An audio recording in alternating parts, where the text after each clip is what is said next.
Sometimes the most dangerous predators hide behind friendly smiles and expensive suits. They count on your fear, your silence, your assumption that they hold all the power. But what happens when they pick the wrong target? What happens when the quiet woman sitting across from them has spent years teaching the world's deadliest warriors how to survive, how to fight, and how to never back down? This is the story of Sarah Chen, a woman who looked ordinary enough to be overlooked, gentle enough to be dismissed, and quiet enough to be underestimated. But beneath her calm exterior lived secrets that could shatter a man's world in seconds. When Marcus Blackwell decided to make her his next victim, he had no idea he was about to discover why some people should never be threatened. He thought he was dealing with just another scared employee. He had no clue she had trained Navy SEALs how to kill with their bare hands. Sarah Chen walked through the glass doors of Blackwell Industries at exactly 8:47 a.m., her worn leather briefcase in one hand and a steaming cup of coffee in the other. At first glance, she looked like any other government contractor visiting the sprawling defense company headquarters in Virginia Beach. Average height, shoulder-length black hair pulled back in a simple ponytail, wearing a conservative navy blazer that had seen better days. Nothing about her suggested she was anything more than another bureaucrat coming to review compliance documents. The receptionist barely looked up as Sarah signed in, her pen scratching across the visitor log with practiced efficiency.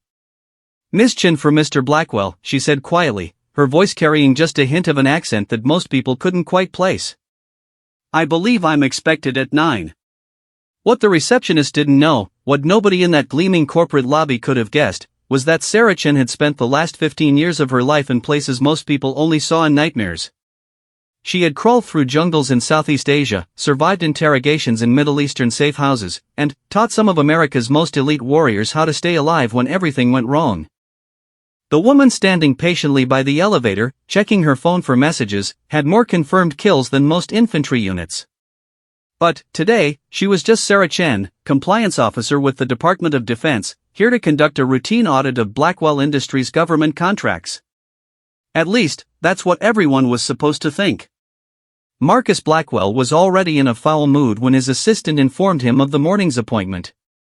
At 42, he had built Blackwell Industries from a small security consulting firm into a multi-billion-dollar defense contractor through a combination of ruthless ambition, political connections, and a willingness to cut corners that would make most people uncomfortable. He stood 6'3", kept himself in excellent shape, and had learned long ago that intimidation was often more effective than negotiation. "Another government drone," he muttered, straightening his tie in the mirror behind his desk. His corner office on the 20th floor offered a commanding view of the Chesapeake Bay, and he had decorated it specifically to overwhelm visitors. The walls were covered with photographs of himself shaking hands with senators, generals, and foreign dignitaries. His desk was a massive slab of imported marble that cost more than most people's cars. Marcus had dealt with government auditors before. They usually fell into two categories, the naive ones who could be charmed and misled, and the experienced ones who could be bought or threatened. Either way, they rarely caused him any real problems. He assumed Sarah Chen would be no different. When she knocked on his door at exactly 9 o'clock, Marcus was surprised by her appearance. He had expected someone older, more obviously bureaucratic. Sarah looked to be in her mid-30s, with an athletic build that her conservative suit couldn't quite hide. But what struck him most were her eyes. They were dark, almost black, and, when she looked at him, he felt like she was seeing right through him. "Mr. Blackwell," she said, extending her hand for a firm handshake. "Thank you for making time to meet with me. I know how busy you must be." "Of course," Marcus replied, gesturing to the chair across from his desk. "Though I have to admit, I'm not entirely clear on why this audit is necessary. Our relationship with the Department of Defense has always been excellent." Sarah sat down and opened her briefcase, removing a tablet and several manila folders. "I'm sure it has been," she said neutrally. "This is really just a routine review of your recent contracts in Afghanistan and Iraq. Making sure all the paperwork is in order, all deliverables were met as specified." As she spoke, Marcus found himself studying her more carefully. There was something about the way she moved, the way she positioned herself in the chair, that seemed oddly familiar. It reminded him of his security team, ex-military men who never quite lost their combat awareness. But that was ridiculous. She was clearly just another government paper pusher. "I've pulled all the relevant files," Marcus said, gesturing to a stack of documents on his credenza. "Though I should warn you, some of the operational details are classified at levels that might be above your clearance." Sarah looked up from her tablet, and, for just a moment, something flickered behind her professional demeanor. "I think you'll find my clearance is sufficient," she said quietly. For the next 2 hours, they went through contracts line by line. Sarah asked pointed questions about delivery schedules, personnel deployments, and equipment specifications. Her knowledge of military operations was surprisingly detailed, and Marcus found himself having to work harder than usual to deflect her inquiries. "I notice there's a discrepancy in your reported personnel numbers for the Kandahar contract," Sarah said, scrolling through data on her tablet. "You billed for 57 security specialists, but your deployment records only show 41 individuals." Marcus felt his jaw tighten. That particular contract had been one of his most profitable, precisely because he had been able to cut costs by reducing personnel while maintaining the same billing rates. "Those numbers reflect different time periods," he said smoothly. "Personnel rotations, medical leaves, that sort of thing." Sarah made a note on her tablet without commenting. But Marcus noticed that her expression had grown colder, more focused. She was starting to become a problem. "Tell me about your training protocols," she continued. "Specifically, how do you ensure your personnel are adequately prepared for combat situations?" "We use only former military personnel," Marcus replied. "Most of our guys are ex-Rangers, ex-Marines. They know what they're doing." "I'm sure they do," Sarah said. "But military experience doesn't always translate directly to private security work. Different rules of engagement, different tactical considerations. Do you provide any additional training?" Marcus was getting tired of her questions.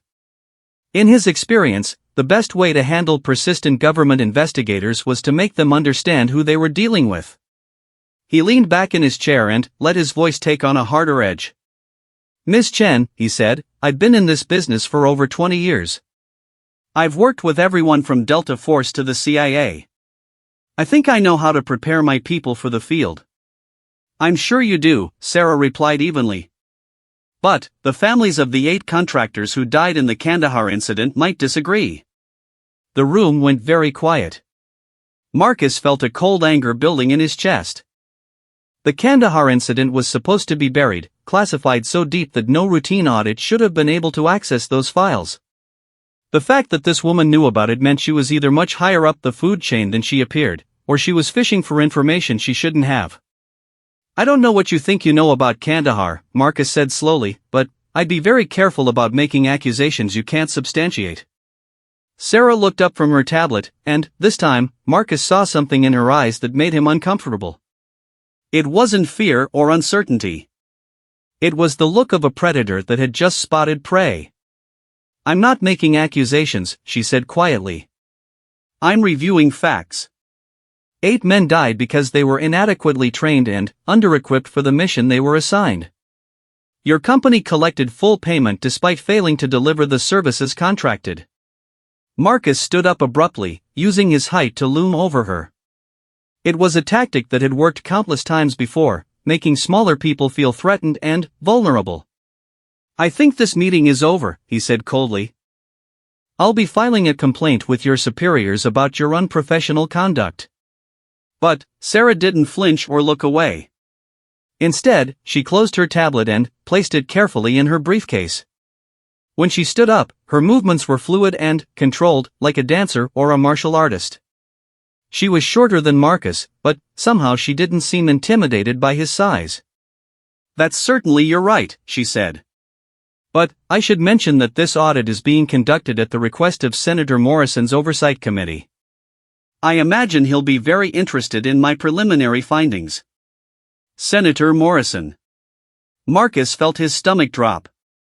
Morrison chaired the Senate Armed Services Committee and had been pushing for increased oversight of defense contractors. If he was personally involved in this investigation, it meant Sarah Chen was not some random bureaucrat who could be easily dismissed.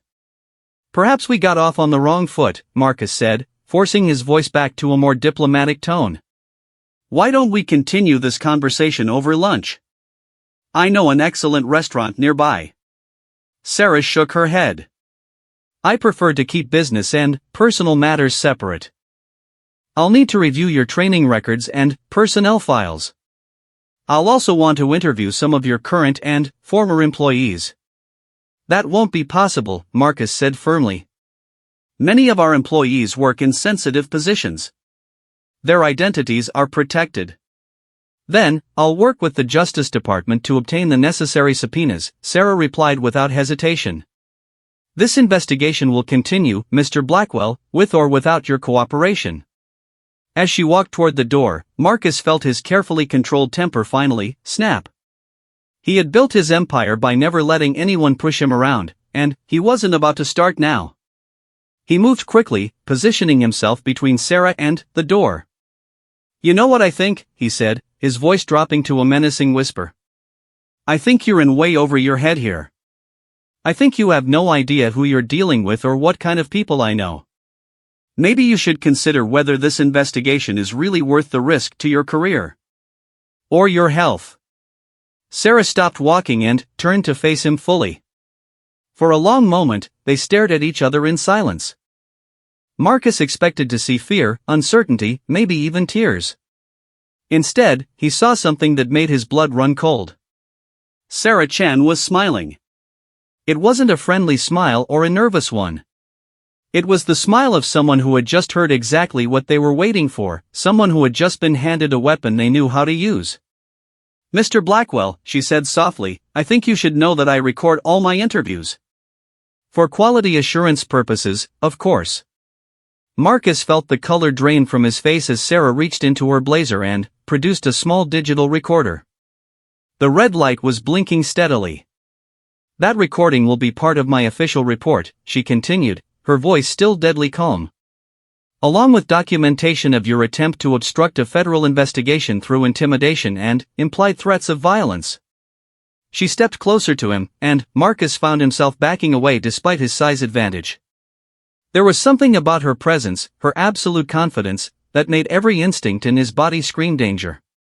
But, here's what I really want you to know, Sarah said, her voice barely above a whisper. The last person who tried to threaten me ended up in a military prison in Fort Leavenworth. He was a colonel who thought his rank would protect him. He was wrong. She walked past him to the door, her shoulder brushing against his arm as she passed. Marcus felt paralyzed, unable to move or speak. I'll be in touch about those interviews, Sarah said as she opened the door. Have a pleasant afternoon, Mr. Blackwell. After she left, Marcus stood alone in his office for several minutes, trying to process what had just happened. He had threatened government officials before, had used his connections and influence to make problems disappear. But, something about Sarah Chen was different. The way she had looked at him, the absolute certainty in her voice when she mentioned the colonel at Fort Leavenworth.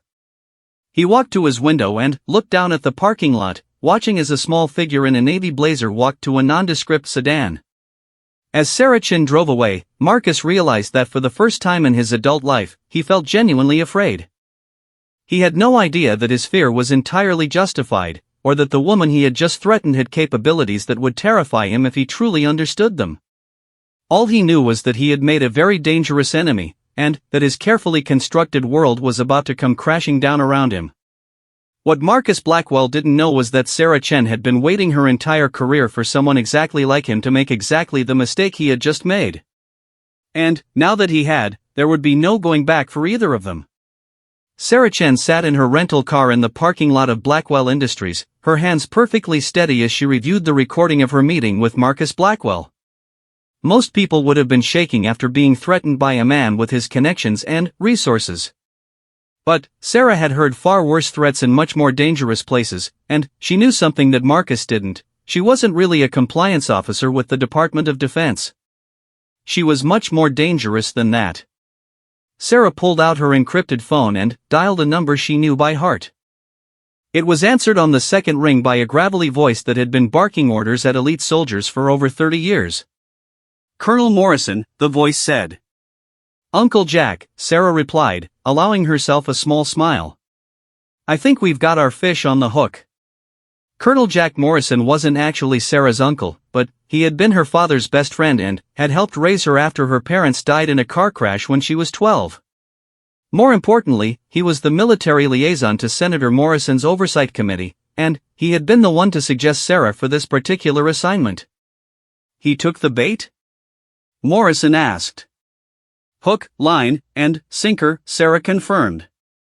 "Threatened my career and my health. I've got it all on digital recording." "Outstanding," Morrison said with satisfaction. "That gives us probable cause for the full investigation." "How long do you need?" "Give me a week," Sarah said. "Maybe less. I want to talk to some of his former employees, get a better picture of how deep this goes." "Be careful, Sarah," Morrison warned. "Blackwell has friends in some very dark places. If he figures out who you really are..." "He won't," Sarah said with quiet confidence. "I'm good at this, remember?" What Marcus Blackwell still didn't know was that Sarah Chen wasn't just any government investigator. For the past 15 years, she had been one of the military's most classified assets, a psychological operations specialist and combat instructor who had trained everyone from Navy SEALs to Delta Force operators. Her official title was Senior Instructor, Advanced Combat Psychology, but the people she trained had a different name for her.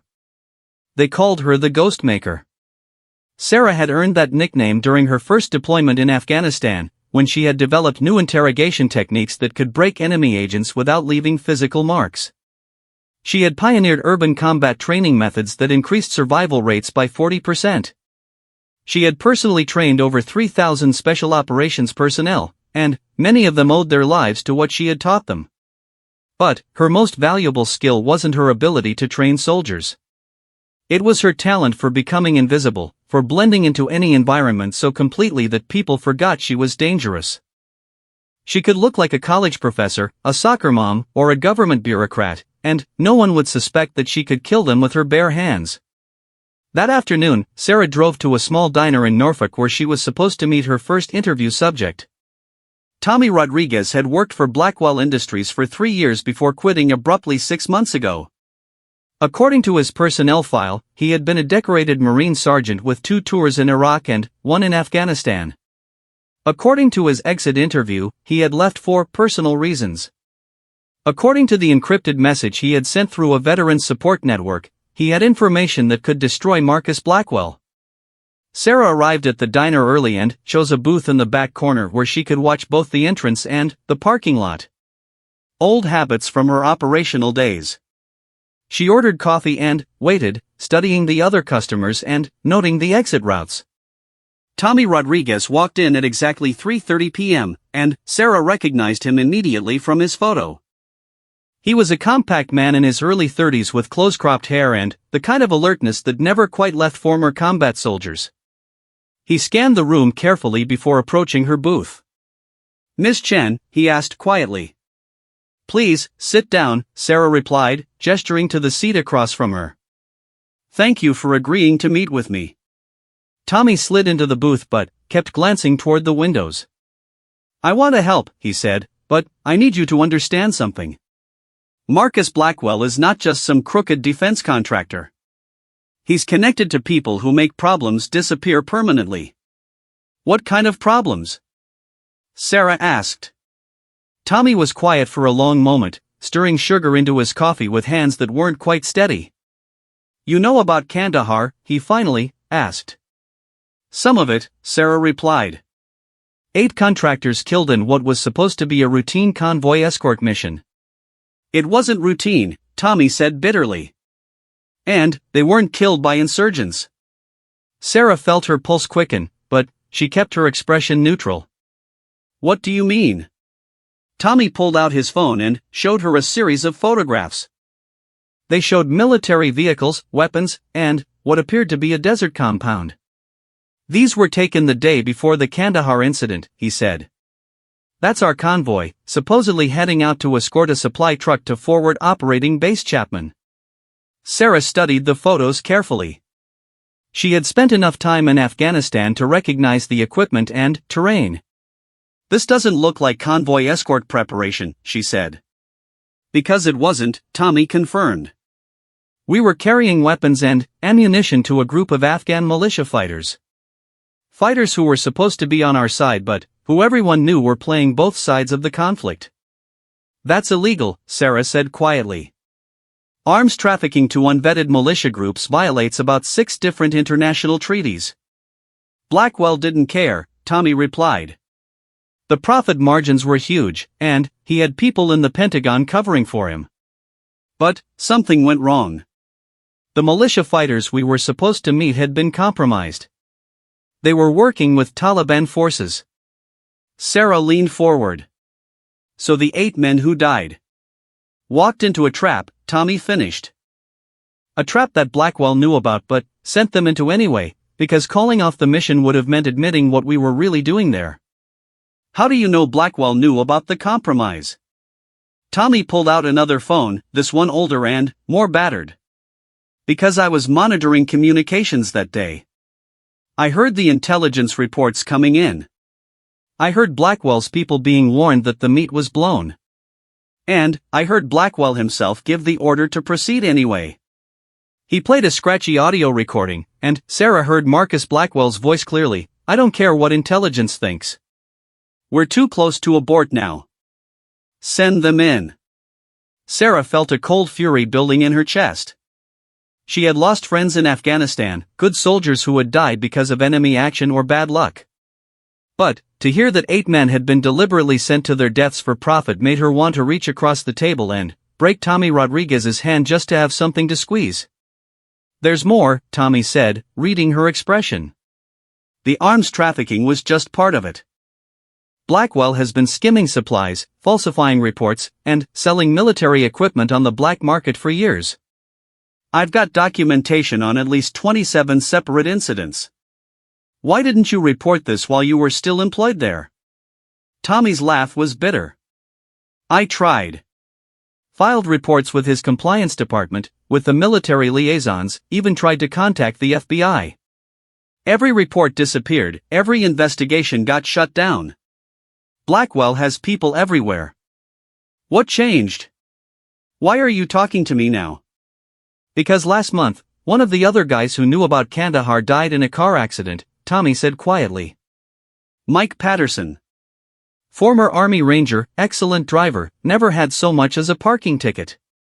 His car went off a bridge at 3 in the morning on a road he'd driven 1,000 times. Sarah felt her blood run cold. You think Blackwell had him killed? I think Mike was getting ready to talk to a journalist, Tommy replied. And I think Blackwell found out about it. 3 days later, Mike's dead and all his files are missing from his apartment. Sarah made notes on her tablet, but her mind was racing. If Tommy was telling the truth, Marcus Blackwell wasn't just a corrupt businessman. He was responsible for the deaths of at least 9 people, possibly more. And he had the connections and resources to eliminate anyone who threatened him. I need those files you mentioned, Sarah said. All of them. Can you get them to me safely? Tommy nodded. I've got copies hidden in 3 different locations. But, Ms. Chen, you need to understand what you're getting into. Blackwell has friends in the CIA, the Pentagon, even Congress. If he figures out you're a real threat. Let me worry about that, Sarah said. What I need from you is everything you've got, and I need it fast. Can you have it all compiled by tomorrow? Yeah, but... Tommy hesitated. There's something else you should know. About who you're really dealing with. Sarah raised an eyebrow. Meaning? Blackwell isn't just connected to government people, Tommy said. He's got ties to some very serious criminals. Arms dealers, drug traffickers, human smugglers. People who solve problems with bullets instead of lawyers. What kind of ties? Tommy pulled out yet another phone and showed her a series of text messages. These are communications between Blackwell and a guy named Viktor Petrov. Petrov runs guns for half the criminal organizations on the East Coast. Sarah read through the messages, her expression growing darker with each line. The communications discussed weapons shipments, money transfers, and what appeared to be plans for eliminating witnesses. When were these sent? She asked. Last week, Tommy replied. Right after your meeting with Blackwell yesterday. Sarah felt a chill run down her spine. He's already trying to bring in outside muscle. That's what I'm afraid of, Tommy said. Miss Chen, I appreciate what you're trying to do, but maybe you should consider backing off. Let someone else handle this, someone with more resources. Sarah looked up from the phone and smiled. It was the same smile she had given Marcus Blackwell, and it made Tommy unconsciously lean back in his seat. Tommy, she said quietly, I want you to do me a favor. When you get home tonight, look up the training records for SEAL Team 6. Specifically, look up their hand-to-hand combat instructor for the past 5 years. Tommy looked confused. Why would I? Because you'll find my name on those records, Sarah interrupted. Along with training certifications for Delta Force, Force Recon, and about a dozen other units you've probably never heard of. Viktor Petrov and his people don't scare me, Tommy. They should be scared of me. Tommy stared at her for a long moment, and Sarah could see him reassessing everything about her appearance, her demeanor, her calm confidence in the face of threats that would terrify most people. Who are you really? He asked quietly. Someone who's been waiting a very long time for a target like Marcus Blackwell, Sarah replied. Someone who knows exactly how to take apart people like him and the criminals they work with. She stood up and placed a $20 bill on the table. Get me those files, Tommy. All of them. And don't worry about Viktor Petrov. If he comes for me, he's going to learn why special operations soldiers have nightmares about people like me. As Sarah walked out of the diner, Tommy Rodriguez sat alone in the booth, staring at the business card she had left behind. It looked perfectly normal, just the name and contact information for a Department of Defense compliance officer. But now he knew it was something else entirely. It was a death warrant for Marcus Blackwell and everyone who worked with him. That evening, Sarah returned to her hotel room and began reviewing the intelligence Tommy had provided. The scope of Blackwell's criminal enterprise was staggering. Arms trafficking, fraud, conspiracy, murder. He had built his fortune on the graves of American soldiers and had used his profits to corrupt officials and eliminate witnesses. But, as Sarah studied the files, she realized that Marcus Blackwell had made one critical mistake. In his arrogance and paranoia, he had documented everything. Financial records, communications, orders for violence. It was all there in digital form, just waiting for someone with the right skills to piece it together. Sarah had spent her career hunting enemies of the United States in some of the most dangerous places on Earth. She had tracked Al-Qaeda operatives through the mountains of Pakistan, had infiltrated drug cartels in Colombia, had eliminated threats to national security that most people would never know existed. Marcus Blackwell thought he was untouchable because he had money and connections. But he was about to learn that there were some people in the world that money couldn't buy and connections couldn't protect you from.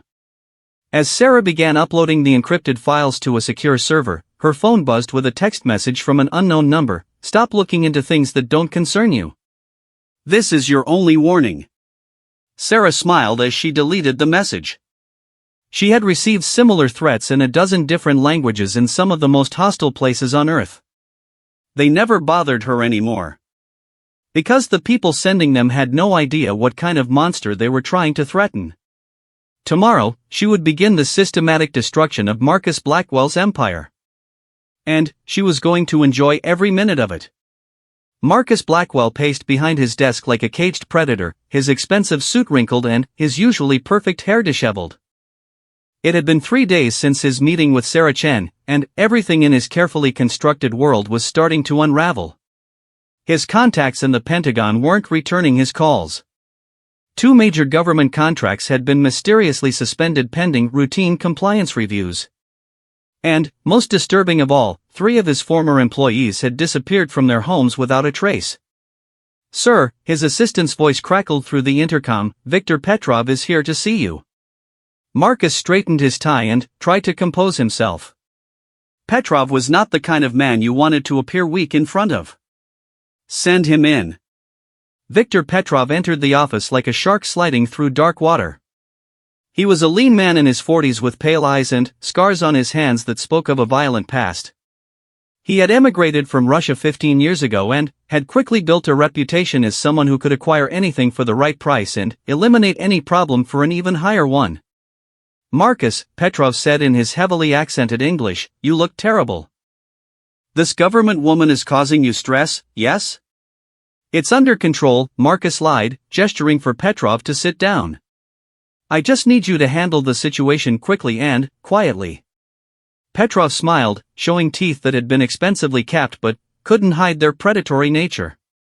"Of course. But, I must tell you, this Saracen is not ordinary bureaucrat. My contacts in government say her background is very classified, very dangerous." "I don't care if she's CIA," Marcus snapped. "I'm paying you to make problems disappear, not to give me intelligence briefings." "Ah, but you should care," Petrov replied, his smile fading. "Because woman who makes my contacts nervous is woman who might make me nervous. And, when I am nervous, my prices go up significantly." Marcus felt his jaw tighten. "How significantly?" "Double," Petrov said simply. "Plus expenses. This is not ordinary job. $2 million. Marcus's hands clenched into fists, but he forced himself to nod.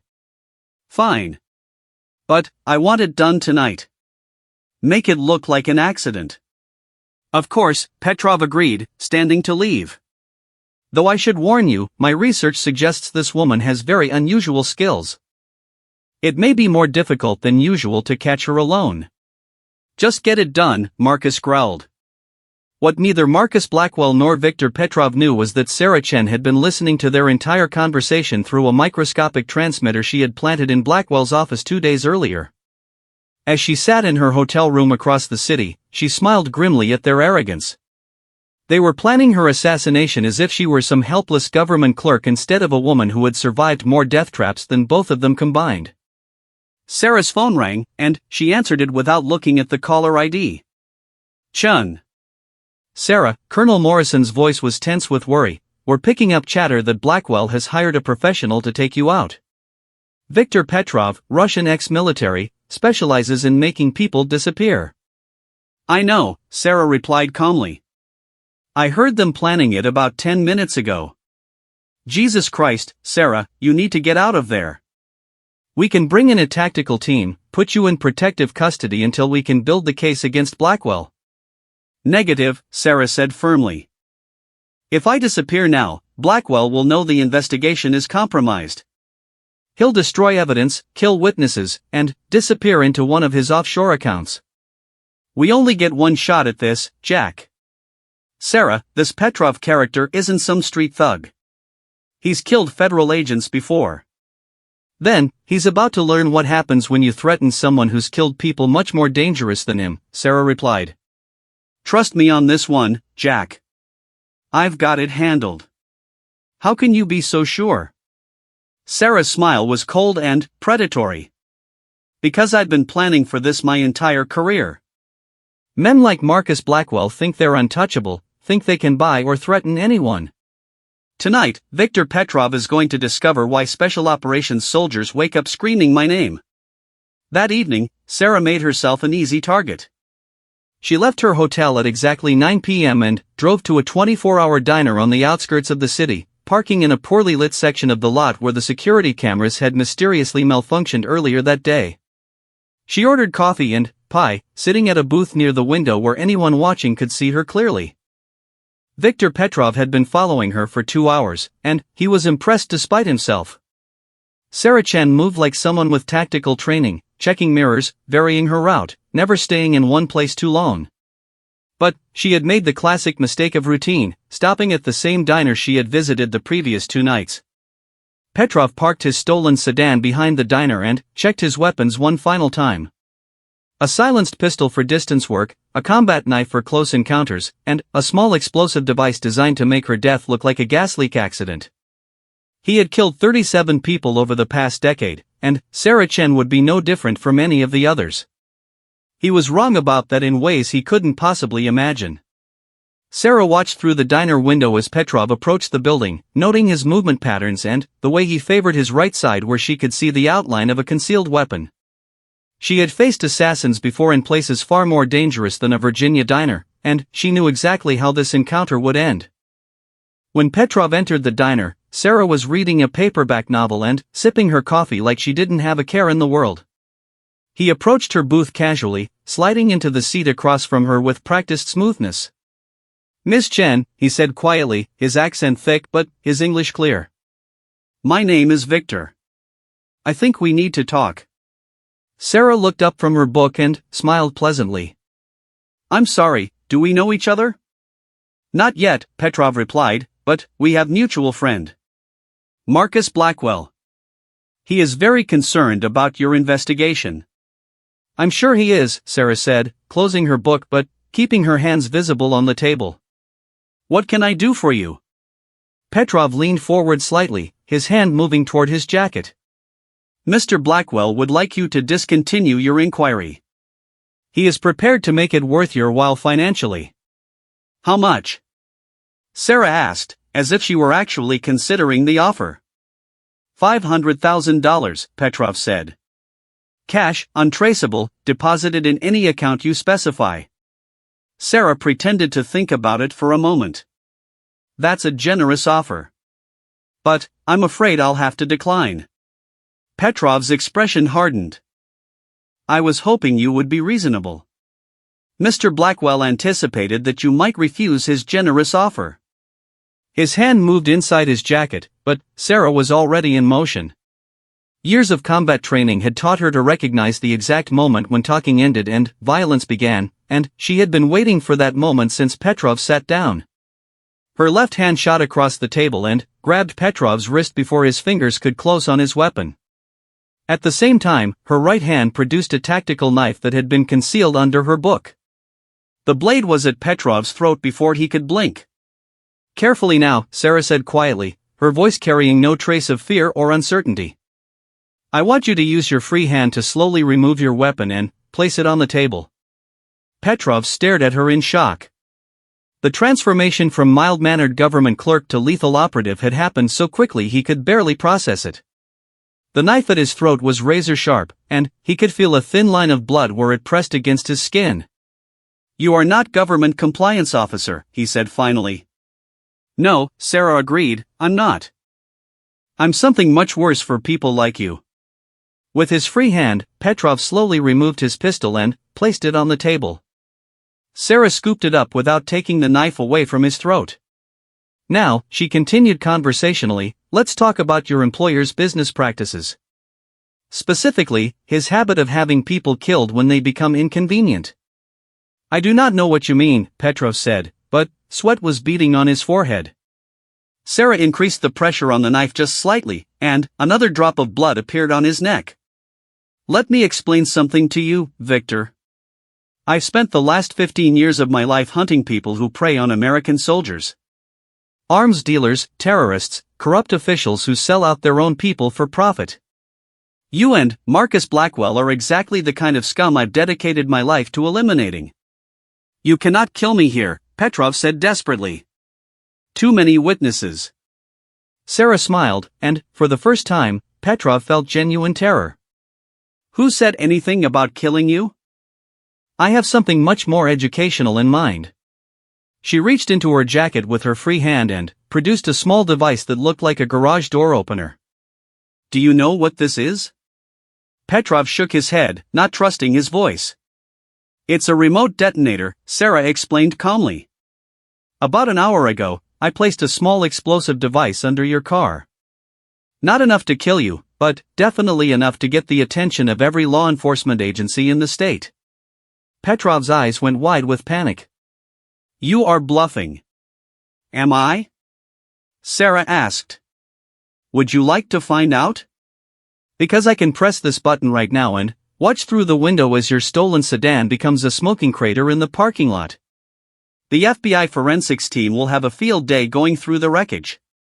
Your fingerprints, your DNA, the weapons you've got hidden in the trunk. What do you want? Petrov asked, his voice barely a whisper. Information, Sarah replied. Everything you know about Marcus Blackwell's criminal activities. Names, dates, locations, bank account numbers. Everything. If I talk, Blackwell will have me killed. If you don't talk, I'll make sure you're in federal prison for the rest of your life, Sarah countered. And, I'll let it slip to your fellow inmates exactly what kind of work you used to do. How long do you think a child killer lasts in general population? I never killed children, Petrov protested. Really? Sarah pulled out her phone and showed him a photograph. Recognize her? 8-year-old Afghan girl who died when one of the weapons Blackwell sold to militia groups was used in a market bombing. Her name was Amara, and she wanted to be a teacher when she grew up. Petrov stared at the photo, and Sarah could see something breaking behind his eyes. She had learned long ago that most criminals could justify their actions until they were forced to confront the actual human cost of their crimes. I did not know, he said quietly. But, now you do, Sarah replied. So here's your choice, Victor. You can help me put Marcus Blackwell in prison for the rest of his life, or you can join him there. What's it going to be? For the next hour, Victor Petrov told Sarah everything he knew about Marcus Blackwell's criminal empire. The weapons trafficking, the money laundering, the murders of witnesses and whistleblowers. He provided bank account numbers, contact information for other criminals in Blackwell's network, and, most importantly, the location of physical evidence that Blackwell thought was safely hidden. When he was finished, Sarah removed the knife from his throat and slid out of the booth. Thank you for your cooperation. Now, I want you to walk out of here and never look back. If I ever see you again, if you ever work with Marcus Blackwell again, if you ever so much as send him a Christmas card, I will hunt you down and make you disappear in ways that will give Victor Petrov nightmares. Petrov stumbled out of the diner like a broken man, clutching his throat and looking over his shoulder with every step. Sarah watched him go, then pulled out her encrypted phone and dialed Colonel Morrison. Jack, it's me. I need a full tactical team at Marcus Blackwell's estate in 30 minutes. And I need arrest warrants for him and about 20 of his associates. What happened? Morrison asked. Victor Petrov just handed me enough evidence to put Blackwell away for about 6 consecutive life sentences, Sarah replied. It's over, Jack. We got him. 2 hours later, Marcus Blackwell was dragged from his mansion in handcuffs as FBI agents swarmed through his property, confiscating computers, documents, and several $1 million in cash he had been planning to use to flee the country. The arrest was coordinated with simultaneous raids on Blackwell Industries offices in 4 states, and, within hours, the entire criminal network was in custody. The next morning, Sarah sat in Colonel Morrison's office, reviewing the preliminary damage assessment. 23 arrests, including several corrupt Pentagon officials and a congressman who had been taking bribes. Over $400 million in seized assets. And, most importantly, justice for the soldiers who had died because of Marcus Blackwell's greed. The Justice Department wants to know if you'll testify at the trials, Morrison said. Sarah shook her head. I'll provide written statements and video depositions, but I can't appear in open court. Too many people I've put away over the years would love to know my real identity. So what's next for you? Sarah smiled, and Morrison recognized the expression. It was the look she got when she had spotted new prey. There's a defense contractor in San Diego who's been selling defective body armor to Marine units in Syria, she said. I think it's time for another compliance audit. Marcus Blackwell never found out who Sarah Chen really was. In federal prison, he spent his time telling anyone who would listen that he had been brought down by a government clerk with a grudge. The other inmates laughed at him, figuring he was just another white-collar criminal who couldn't accept responsibility for his crimes. But, sometimes, late at night in his cell, Marcus would remember the look in Sarah's eyes when she had smiled at him that day in his office. He would remember the absolute certainty in her voice, the way she had moved like a predator instead of prey. And, in those moments, Marcus Blackwell would realize that he had never really understood what kind of person he had tried to intimidate. He had threatened a woman who made monsters afraid of the dark, who had spent her life hunting people exactly like him. He had tried to intimidate someone who trained Navy SEALs how to kill. And, in the end, that mistake had cost him everything. Sarah Chen continued her work, moving from case to case like an avenging angel in a business suit.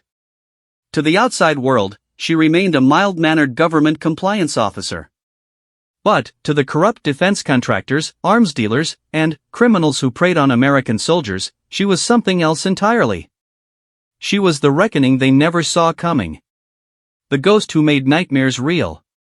And she was very, very good at her job.